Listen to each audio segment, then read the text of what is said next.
فرمایا کہ اس رات آپ صلی اللہ علیہ وآلہ وسلم اپنے بستر پر نہیں سوئیں گے۔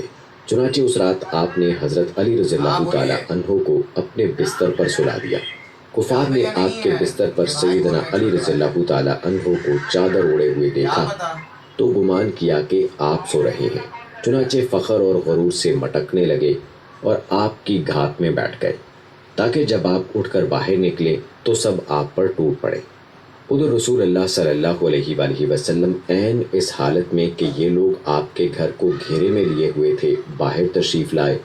آپ صلی اللہ علیہ وآلہ وسلم اس وقت سورہ یاسین کی آیت نمبر 9 تلاوت فرما رہے تھے، جس کا ترجمہ ہے، ہم نے ان کے آگے رکاوٹ کھڑی کر دی اور ان کے پیچھے رکاوٹ کھڑی کر دی، بس ہم نے انہیں ڈھانپ لیا اور وہ دیکھ نہیں رہے ہیں۔ چنانچہ اللہ تعالیٰ نے ان کی نگاہیں پکڑ لی اور آپ کا قطن احساس نہ کر سکے۔ اس کے بعد آپ اپنے گھر سے اسی وقت ابو بکر صدیق رضی اللہ تعالیٰ عنہ کے گھر تشریف لے گئے اور انہیں اللہ کے حکم کی خبر دی۔ حضرت ابو بکر صدیق رضی اللہ تعالیٰ عنہ پہلے ہی ہجرت کے لیے تیار تھے، چنانچہ انہوں نے اپنا تمام اثاثہ 6000 درہم مکان کی ایک کھڑکی سے نکالے اور دونوں حضرات نے یمن کا رخ کیا اور فجر کی پو پھٹنے سے پہلے سور نامی پہاڑی پر جا پہنچے۔ دوستو یاد رہے کہ کوہ سور نامی پہاڑ مکہ معظمہ میں 5 میل دور جنوب مغرب میں واقع ہے۔ اس ویران پہاڑ میں ایک تنگ غار ہے، یہ غار سور کے نام سے مشہور ہے۔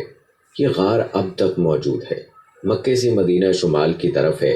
قریش کا یہ خیال تھا کہ آپ نے اپنا سفر شمال ہی کی طرف کیا ہوگا، لیکن آپ اپنے سفر کا آغاز مخالف سمت سے کر کے غار سور میں جا پہنچے۔ حضرت ابو بکر صدیق رضی اللہ تعالیٰ عنہ بھی آپ صلی اللہ علیہ وآلہ وسلم کے ساتھ تھے، اس لیے انہیں یار غار کہا جاتا ہے۔ یاد رہے کہ رسول اللہ صلی اللہ علیہ وآلہ وسلم اپنے یار غار کے ساتھ غار سور میں 3 دن اور 3 رات رہے۔ رات کی تاریکی میں سیدنا ابو بکر صدیق رضی اللہ تعالیٰ عنہ کے فرزند سیدنا عبداللہ بن ابی بکر دشمنوں کی سرگرمیوں کی اطلاعات دیتے رہے۔ ادھر سیدنا ابو بکر رضی اللہ تعالیٰ عنہ کے غلام عامر بن فہیرہ بکریاں چراتے رہتے اور جب رات کا ایک حصہ گزر جاتا تو ان بکریوں کو لے کر آپ کے پاس پہنچ جاتے۔ اس طرح دونوں حضرات دودھ نوش فرماتے۔ وہ بکریاں ہانک کر چلتے تھے اور وہ بکریوں کو عبداللہ بن ابی بکر کے قدموں کے نشانات پر لے جاتے تاکہ وہ نشانات مٹ جائیں۔ اور دوستو جہاں تک بات ہے قریش کی، تو ان کے نوجوان رسول اللہ صلی اللہ علیہ وآلہ وسلم کے اٹھنے کے انتظار میں گھر کو گھیرے بیٹھے رہے یہاں تک کہ صبح ہو گئی۔ صبح ہونے پر جب سیدنا علی رضی اللہ تعالیٰ عنہ آپ کے بستر سے اٹھے تو قریش کے ہوش اڑ گئے۔ انہوں نے سیدنا علی رضی اللہ تعالیٰ عنہ سے آپ صلی اللہ علیہ وآلہ وسلم کے بارے میں پوچھا تو انہوں نے جواب دیا، مجھے علم نہیں۔ اس پر انہوں نے سیدنا علی رضی اللہ تعالیٰ عنہ کو مارا اور گھسیٹ کر خانہ کعبہ تک لے گئے۔ کچھ دیر قید رکھا، پھر جب محسوس کیا کہ انہیں قید رکھنے کا کوئی فائدہ نہیں تو چھوڑ دیا۔ اس کے بعد وہ لوگ سیدنا ابو بکر صدیق رضی اللہ تعالیٰ عنہ کے گھر آئے۔ ان کی صاحبزادی اسما سے ان کے بارے میں پوچھا، انہوں نے فرمایا، مجھے معلوم نہیں۔ اس پر خبیث ابو جہل نے ان کے رخسار پر اس زور کا تماچا مارا کہ کان کی بالی گر گئی۔ پھر انہوں نے ہر طرف آپ کی تلاش شروع کر دی۔ یہ اعلان بھی کیا، جو کوئی ان دونوں کو زندہ یا مردہ حاصل کرے اسے ایک کے بدلے 100 اونٹ انعام میں دیے جائیں گے۔ اس طرح بہت سے لوگ انعام کے لالچ میں اٹھ کھڑے ہوئے۔ کچھ تلاش کرنے والے غار سور تک بھی جا پہنچے۔ وہ غار کے اس قدر نزدیک پہنچ گئے کہ اگر جھک کر نیچے دیکھ لیتے تو انہیں دیکھ سکتے تھے۔ یہ صورتحال دیکھ سیدنا ابو بکر صدیق رضی اللہ تعالیٰ عنہ فکر مند ہوئے۔ آپ صلی اللہ علیہ وآلہ وسلم نے انہیں غم زدہ دیکھ کر فرمایا، ابو بکر، ایسے 2 آدمیوں کے بارے میں کیا خیال ہے جن کا تیسرا اللہ ہو؟ غم نہ کرو، یقیناً اللہ ہمارے ساتھ ہے۔ اس واقعے کا ذکر سورہ توبہ کی آیت نمبر 40۔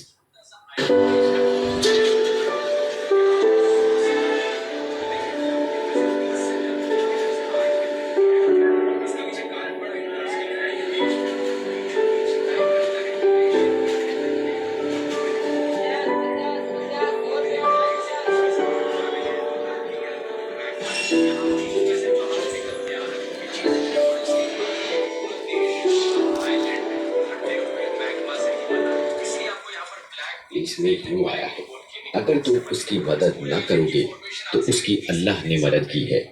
جس وقت انہیں کافروں نے نکالا تھا کہ وہ دو میں سے دوسرا تھا، جبکہ وہ دونوں غار میں تھے، جب وہ اپنے ساتھی سے کہہ رہے تھے کہ تو غم نہ کر، اللہ ہمارے ساتھ ہے، پھر اللہ نے اپنی طرف سے تسکین نازل فرما کر ان لشکروں سے اس کی مدد کی جنہیں تم نے دیکھا ہی نہیں۔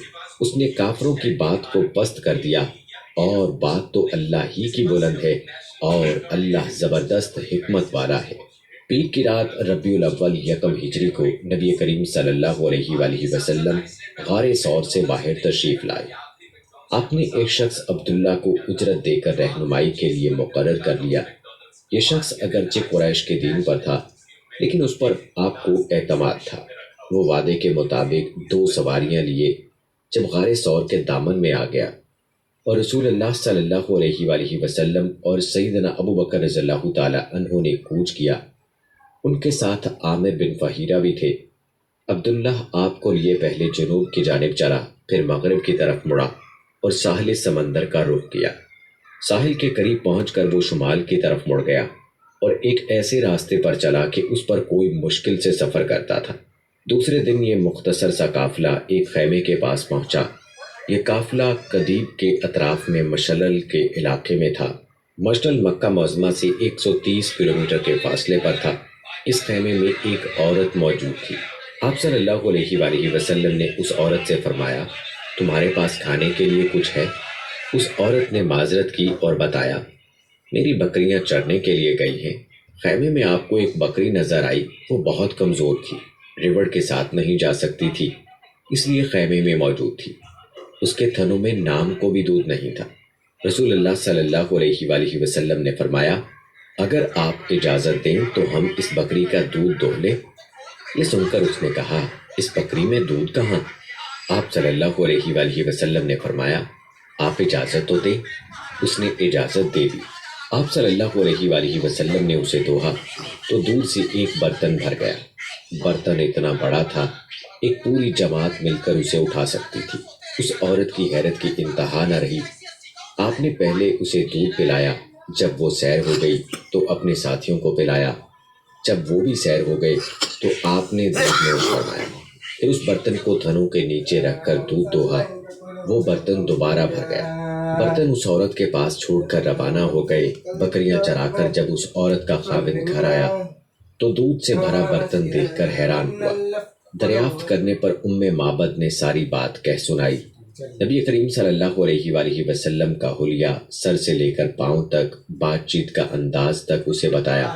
یہ سن کر ابو معبد بول اٹھا، میرا ارادہ ہے کہ آپ کا ساتھ اختیار کروں، اور کوئی راستہ ملا تو ایسا ضرور کروں گا۔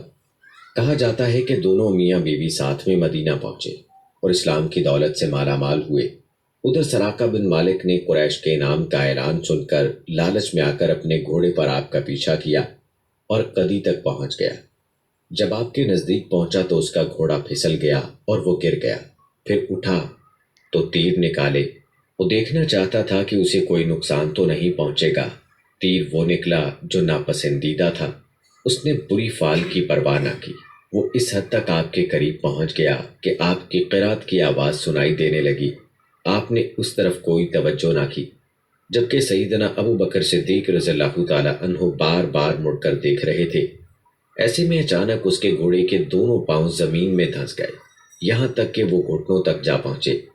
پھر نیچے گرا۔ سراقہ نے گھوڑے کو ڈانٹا، اسے بڑی مشکل سے کھڑا کیا۔ اس کے پاؤں زمین سے نکالے۔ جب وہ سیدھا کھڑا ہوا تو اس کے پاؤں سے دھوئیں جیسا غبار آسمان کی طرف اڑ رہا تھا۔